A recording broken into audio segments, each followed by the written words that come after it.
What's good, YouTube? Dmgaming here, guys, and in today's video I want to discuss a feature in the game that they nailed to a T, that adds so much immersion to the game. I was literally at my jaws dropped. Let's go.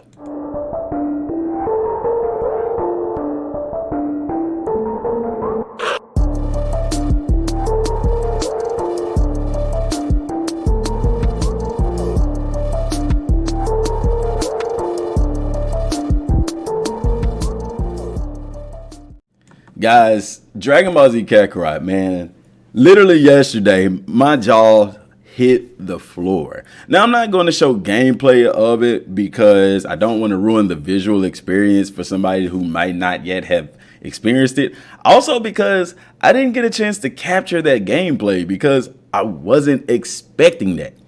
What am I talking about? I'm talking about Vegeta's gravity room. Guys, I did a video on the gravity room a while back, and I told y'all in that video that some of the elements that were needed for that gravity room was like a dimensional thing and stuff like that. And I really thought that we were going to be able to actually adjust like the gravity level, and I was wrong about that. We don't get to adjust the gravity level. However, it is inside of a room, but you're not actually inside of a room when you're fighting. It's almost like you're teleported to this other location. That actually ended up being correct. And I got some slack from some guys about that because it didn't line up with what they thought. I don't know, whatever. But guys, Vegeta's gravity room. Okay, so yesterday we talked about the difficulty for Dragon Ball Z Kakarot. And guys, really, the story isn't made to be difficult, because they want you to enjoy the experience. The difficulty in this game comes outside of the main story with the villainous enemies and stuff like that. However, they have nailed training in this game. Could it be better? Yes, it could always improve. However, training in Dragon Ball Z Kakarot is so good, in my opinion, because it's satisfying. It's not easy. It's not easy. However, the rewards are well worth the investment. Like regular at the training grounds where you're training to unlock your super attacks and stuff like that, those aren't that difficult in my opinion. If you're under leveled, it can get pretty difficult. However, you know, Vegeta's training, on the other hand, is pretty difficult. It really depends on who you're fighting against. Because whenever Vegeta trains, because even in Vegeta's regular training grounds, it's a little more challenging than the other people's training grounds. And it's because of who you fight. You're fighting Nappa and you're fighting Raditz. Okay. The reason why these fights are more difficult is because they still, like, Nappa has this attack. Like, he's a tank, and you can see that he's a tank. Nappa can fly through your attacks with some of his attacks and still do damage to you. Raditz will hit you with ki blasts from a distance, those big purple ones that he shoots out during the boss battle. And during Vegeta's training, during the training grounds with Vegeta, I found that his were more difficult than like Goku's and Piccolo's and Gohan's. Now, with that being said, getting to the gravity room or the gravity training, oh my God. Like, I think that that's the difficulty that people want in the regular game. Because, guys, if you hadn't got to Vegeta's training room yet, the gravity room, you're in for a treat. They are relentless. Now, I know that there's people that's probably already beat it and stuff like that. The thing that I like about it is that you can upgrade the training room. I didn't know that. I hadn't even seen people talking about that. And that's a good thing. I'm talking about it now, but, you know, you can upgrade the training room to have more difficult missions. The beautiful thing about the training room, because I'm going to be honest, you might want to take some items in there. Because even being over leveled, it still presents somewhat of a challenge, because the enemies in the gravity training room are relentless. Like, they don't let up. You see what I'm saying? I can face one-on-one opponents and do just fine. When it's 1-on-3, man, you better bring your popcorn. You better bring your A game, because it's going to be a scuffle. It's going to be a fight. And I love it. I was so surprised. And if you don't want to hear any more about this because you hadn't gotten there yet, you might want to click away, because I'm going to go into detail about some of the things that's going on. And while I give you time to do that, I'm going to run the ad for Beautiful Halo, guys. Check them out. They have some awesome anime gear. We also have some merch in the description box down below. Let's look at that real quick. You can find all kinds of themes merch on beautifulhalo.com. We have anime, comic, game, memes, and many other themes merch. Check the link in the description and find your favorite hoodies and tees now. Guys, Beautiful Halo has a ton of stuff. Please go check them out. But so now that the people who probably don't want to be spoiled are gone, when you play Vegeta's training room, I wasn't expecting. I was thinking you would just get items and like minor buffs, like you kind of get from eating. No. It actually unlocked a new part of the skill tree, y'all. I was like, what? And I'm going to tell you why this blew me away so much. Number one, I wasn't expecting it. Number two, what you get is dope. Like, you get this thing called Merciless. Is one of the levels you get to where it starts out at 20%, and then it goes to 30, up to 40% is max. And there's nothing stopping you from unlocking the other ones, aside from just leveling up. But the first one I got was plus 20% damage dealt. However, you lose HP over time. And I'm like, dude, this game puts you in a position to be stupid strong. Okay. The only downfall I'm not even going to say the downfall. The only downside to it is, guys, the story doesn't present a very big level of difficulty. Now, mind you, I hadn't got the sale. Hadn't got to boo, but from what I'm hearing and seeing, and you can see me fighting one of the villainous enemies here, and he didn't fight back. But it's outside of the story where the difficulty lies. It's in the end game content, and that was one of my biggest concerns with the game, is how is this game going to handle end game content? And so far, when I look at the training room, when I look at the villainous enemies, and I know it's coming with Toa and Mira, guys, the game does a darn good job of in-game content. And on top of that, there doesn't appear to be a level cap at this moment.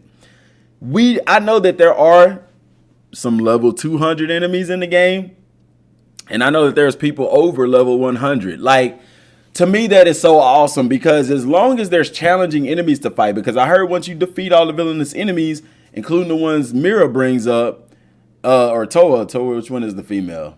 Toa and Mira, I think Toa. Anyway, they just repopulate, okay? And my thing about them repopulating is, do they repopulate at a higher level? And then also with the training room, you see, because I know you can fight Banyu over and over. Now, I don't think you get experience for fighting Banyu, but I digress. Regardless, there's opportunity for growth as far as making your character stronger. There's opportunity for growth as far as content in the game. But guys, the fact that they added on to the skill tree, that gives me so much more hope for the future of the game, because when we get the DLC, which I know we're getting super, like, you can see where they're going to add transformations. You can see how they can add like God tier type moves and transformations and stuff, because I just was not expecting them to do that, yo. And that was dope. And I was like, bro, how come I not have seen this anywhere else? And I think a part of it is because people are flying through the game so much. Because one thing about it is, you know, the training room is actually part of a mission in the story, you know, where you meet Android 21, which I told you she would be in the game. I speculated that, read the article and everything. I thought she would be playable, that we would fight against her, and perhaps we will in the future. But right now, she's an assistant in Boma's in Boma's lab. Now, Vegeta's part is a part of the story. You know, you do have to go and get the ship built and stuff like that. Goku's part, whenever you get back on Goku, it'll ask you to 21 comes on and she'll tell you to come to the lab. However, it's not a subquest. This is weird. It's not a subquest. So you go to the map and you're looking for a subquest marker. There isn't one. You just have to go to Capsule Corpus Goku after Vegeta builds the time machine. I mean, not the time machine, the gravity chamber and all that with Dr. Briefs. You get back on Goku, a message will pop up on the screen and she'll be talking to you. And then from there, you just go over there. There's no marker for it or anything. And then that's how you unlock Banyu. If any of y'all are wondering how you do that. But in her training, you can repeat it. Now, does it do any good? I don't know. Banyu as a character fighting her was pretty dope. Like, it was pretty cool to hear her voice.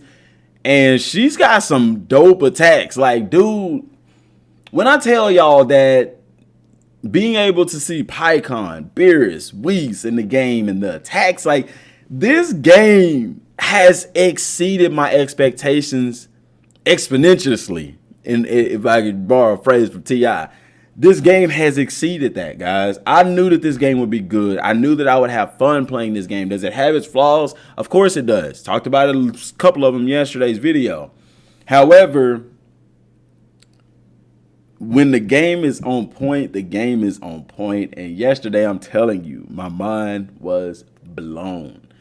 And the possibilities for this game are limitless, guys. It really is limitless. Like, I don't even know, like, how to put into words just how great everything is. I'm excited for the future of this game. I find myself, like, where I can't wait to get home to play the game. Like, it's been so long since I've had a game that holds my interest the way that this game does. And I want to show y'all something real quick on this gameplay. So I was with Gohan and I went down to the soccer field, at the school. Guys, I'm going to do this one day. I'm going to time myself running the 100-meter dash. And it's funny because you remember Gohan and Krillin, Goku and Krillin when they was kids with Master Roshi, they had to run the 100. Master Roshi timed them in 100 meters. And it's funny because if you run it, you're going to see me running it with Gohan here. It's so funny because, like, watch how fast he runs it. And this lets you know how fast you're actually moving in the game. Because later on, I'm going to just regular walk it or run it without the boost. And you're going to see how long it takes him to actually move that same amount of distance. So they're moving pretty fast. The world is just very big, but I thought that was a really cool and funny thing. But I mean, it's just little stuff like that, dude. Like, they should put a race in the game. CyberConnect 2. CyberConnect 2, holla at your boy. You know, all I'm saying is y'all should put a mini game where we can race, you know. And then the little robot thing with the feet, that jumping thing. The Goku's side quest that you get with the pre-order, yeah, that made me mad.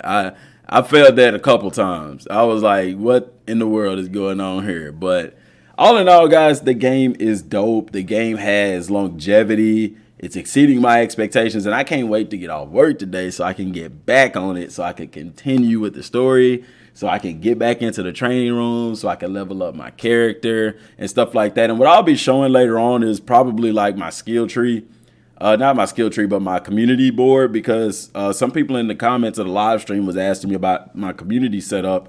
It was like, oh, I don't like seeing you put your gifts into that and that. It's like, guys, I know what the gifts, how to utilize the gifts the best, set up the community board. However, gifts are unlimited. You can continually wish for them with the Dragon Balls. You can find them in the world and stuff like that.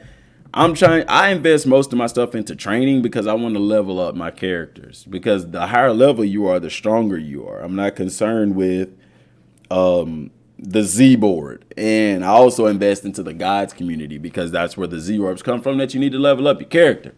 So with all that being said, guys, thanks for the support, man. Comment down below, leave a like. Don't forget to subscribe to the channel if you haven't. That's all I have. Till next time, thanks for watching, y'all. Peace.